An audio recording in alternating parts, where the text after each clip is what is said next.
Yeniden ders izahı videosuyla karşınızdayım. Bugün bizim mövzumuz çok önemli bir mövzudur. Düzdür, ders kısa bir dersdir ama mahiyyət etibarilə çox önəmlidir. Nəyə görə çox önəmlidir? Çünki biz bu dövrü başa düşməklə, Azərbaycanda feodal münasibətlərinin formalaşmasını başa düşməklə Azərbaycanın bundan sonraki tarixini çox daha yaxşı mənimsəyə bilirik. Mən deyərdim ki, bu dövrü, bu dərsi başa düşmədən digər dövrləri, digər dövlətləri anlamaq demək olar ki, mümkünsüzdür. Biz burada dövlətlərimizin, bundan sonraki dövlətlərimizin iqtisadi münasibətlərinin, feodal kəndli münasibətlərinin mahiyyətini öyrənmiş olacağıq. Ümumiyyətlə, bu dövrə qədərki dövlətlərimiz quldarlıq oluşunda yaranmış dövlətlər hesab edilirdilər. İstər Manna, istər Albaniya yaranan zaman Atropatena. Bunlarla hamısında quldarlıq quruluşu mövcud olmuşdur. Yeni dövrdən etibarən isə, 3-cü əsrdən daha doğrusu etibarən isə Azərbaycanda yeni iqtisadi münasibətlər formalaşır. Bu dövrə qədər Azərbaycanda əsas qüvvə onsuz da kəndlilər idi, qullar deyildi. Bunun da səbəbini necə izah edirdik? İzah edirdik ki, Azərbaycanda Albaniya dövləti və Atropatena dövləti çox işğalçı müharibələr aparmayıblar. Buna görə də Azərbaycana əsir kimi qullar gətirilməyiblər. Eyni zamanda xalqın mentalitetinə də uyğun olmayıb. Yəni qullardan istifadə edilib təsərrüfatın demək olar ki, bütün sahələrində, amma bu əsas istehsalçı qüvvə halına gəlib çatmayıb. Azərbaycanda əsas istehsalçı qüvvə elə kəndlilər olaraq qalıb. Bu dövrə qədər də elə torpaqlar əsasən hökmdarlara məxsus torpaqlar idi, dini qurumlara və sayı o qədər də çox olmayan quldarlara məxsus idi. Yəni quldarlar var idi, sadəcə olaraq onların sayı o qədər də çox deyildi. Bu torpaqlarda borca düşmüş, müflisləşmiş kəndlilər və sənətkarlar, eyni zamanda qullar, hərbi əsirlər deməli işlədilirdilər, onların məcbur əməyindən istifadə edilirdi. Lakin tədricən, yavaş-yavaş torpaq sahibkarlığının yeni cəhətləri formalaşır. Bu yeni cəhətlər nələrdən ibarətdir? Belə ki, Azərbaycanda dövlətə məxsus torpaqlar, deyirik ki, torpaqların böyük bir hissəsi onsuz da dövlətə məxsus idi. Bu torpaqlar artıq xidmət müqabilində ayrı-ayrı hərbiçilərə, saray əyanlarına verilməyə başlanır. Yəni, sən saraya xidmət göstərirsən və bu xidmətin əvəzində deməli, torpaq alırsan. İstər hərbiçi kimi xidmət göstərə bilərsən, istər saray əyanı olaraq dövlətə xidmət göstərirsənsə, deməli, torpaq alırsan. Hökmdarlar öz yaxın adamlarına bütöv vilayətləri, böyük torpaq sahələrini, vilayətləri bağışlayırdılar və burada yaşayan kənd icmaları da həmən əyanlardan asılı vəziyyətə düşürdü. Yəni, kəndlilər olurdu o torpağın yiyəsindən asılı vəziyyətdə. Vilayət hakimləri də tədricən bu torpaqları deməli, öz əllərində saxlayırlar və varislərini ötürürdülər. Bu, daha çox 5-ci, 6-cı əsrdən etibarən deməli olub. Yəni, burada da yazır, tədricən yazır. Yeni kitablarda bu 5-ci, 6-cı əsrlər olaraq göstərilib. Nəticədə torpaq üzərində irsi münasibətlər artıq yaranırdı. Yəni, vaxtı ilə bu torpaqları alırdılar xidmət əvəzində və tədricən bu irsən keçən torpağa çevrilirdi. Həmin torpaq sahibi isə adlanırdı feodal, yəni mülkədar. Feod sözü mülk deməkdir. Feodalsa olur, deməli, mülkün yiyəsi, mülkədar adlanır. Feodalların torpağını yoxsul kəndlilər əkib becərirdilər, lakin onlar torpağa təhkim olunmamışlar. Nə deməkdir torpağa təhkim olmaq? Torpağa təhkim olmaq o deməkdir ki, sən torpaqdan kənara çıxa bilməzsən. Bu, Azərbaycanda demək olar ki, mövcud olmayıb. Yəni, kəndli torpağa birbaşa təhkim edilməyib. Baxın, təhkim sözün müdavimlər daha yaxşı anlayarlar abituriyentlərə nisbətən. Torpağa məhkum edilmiş də torpaqdan kənara çıxa bilməyən, öz yaşadığı torpaqdan kənara çıxa bilməyən sözdən formalaşır. Təhkim olunmaq bu mənanı bildirir. Lakin Azərbaycanda bu olmayıb. Avropada kəndlilər torpağa təhkim edilmişdilər, amma Azərbaycanda demək olar ki, biz gələcək dərslərimizdə onsuz da buna toxunacağıq. Demək olar ki, kəndlilər torpağa təhkim olunmamışdılar. Feodallar yalnız buradakı kəndlərin xidmətindən istifadə edirdilər. Azərbaycan ərazisində feodal münasibətləri quldarlığın geniş yayıldığı ölkələrlə müqayisədə daha erkən başlayıb. Artıq 3-cü əsrdə Azərbaycanda feodal münasibətləri yaranmağa başlamışdı. Həmin vaxtdan etibarən Azərbaycan ərazisində erkən orta əsrlər dövrü başlayıb. Nə deməkdir erkən orta əsrlər dövrü? Ümumilikdə orta əsrlər dövrü 3-cü 16-cı əsrləri əhatə edir. Baxın burada sxemdə də göstərilib. Bu 3 mərhələdən ibarətdir. Erkən orta əsrlər və ya erkən feodalizm dövrü 3-cü 11-ci əsrləri əhatə edən bir dövrdür. Klassik və ya inkişaf etmiş orta əsrlər və ya klassik feodalizm dövrü də deyilə bilər. Bu dövr 11-ci 15-ci əsrləri əhatə edən dövrdür. Son orta əsrlər dövrü isə deməli 1501-ci ildən təxminən 1650-ci ilə qədər ki dövr hesab edilir.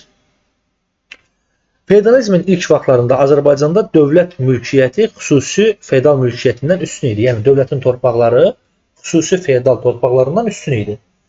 Feodal münasibətləri inkişaf elədikcə torpaqlar deyirik tədricən feodal nəsillərinin əlinə keçirdi. Yəni feodalların torpaqları artıq bu dövlət arasındakı torpaqlar əsasən artıq feodal nəsillərinin əlində cəmləşirdi. Kəndlilərin bir qisminin evi, həyətyanı torpağı, az da olsa malqarası, əmək alətləri var idi. Bu kəndlilərin əsas gəliri məhz becərdiyi feodal torpağından gəlirdi. Yəni feodalın torpağında kəndli işləyirdi və oradan gəlir əldə edirdi.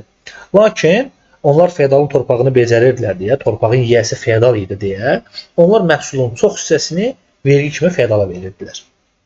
Və beləliklə kəndlilərin feodallardan asılılığı artırdı. Feodala vergi necə verilirdi? Əvvəllər bu vergi natural formada verilirdi. Natural formada verginin verilməsi nə deməkdir? Yəni, tutalım ki, siz əkin əkirsiniz, tutaq ki, taxıl əkmisiniz. Məsələn deyirəm, 100 kilo taxıl əkmisiniz. Deməli, bu taxılın 10 kilosu, məsələn, 10-da biri və yaxud 5-də biri 20 kilosu, indi verginin miqdarından asılı olaraq bu dəyişirdi müxtəlif dövrlərdə. Taxıl özü natural formada, yəni təbii formada verilirdi feodala. Yəni, əvəzində, bu torpağın əvəzində pul vermirdin də, əkdiyin məhsulun özünü, təbii formada məhsulun özünü verirdin. Və sair digər əkin bitkiləri də elə bu qaydada natural formada verilirdi.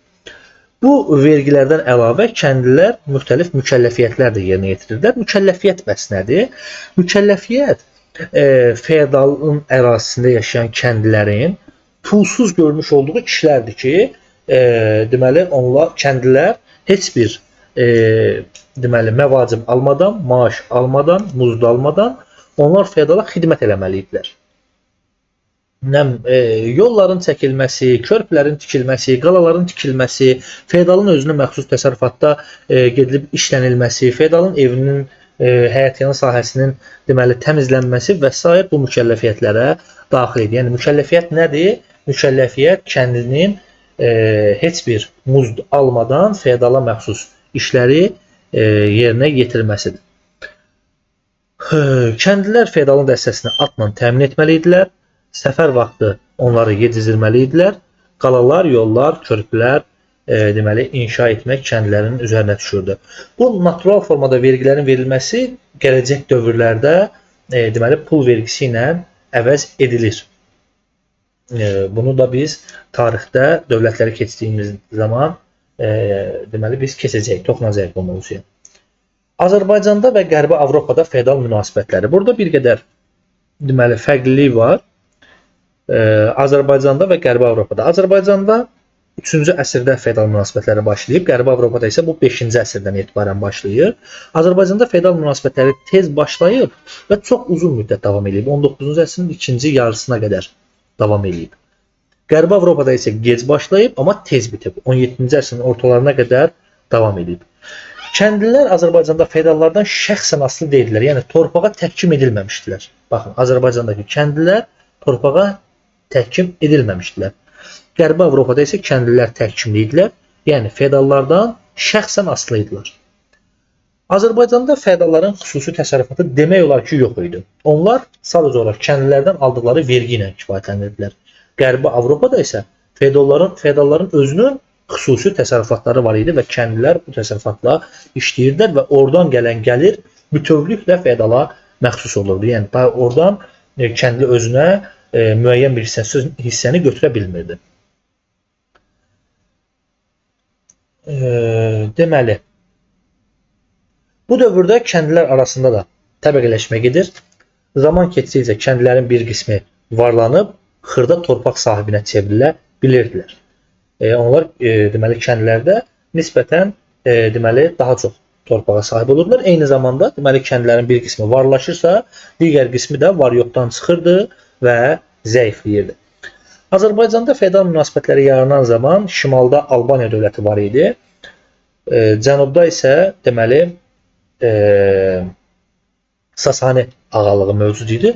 Amma siyasi vəziyyətinin fərqli olmasına baxmayaraq Azərbaycanın şimalı ilə cənub ərazilərində feodal münasibətləri demək olar ki, oxşar şəkildə inkişaf etmişdi. Yəni, fərqli xüsusiyyətlər demək olar ki, yox idi.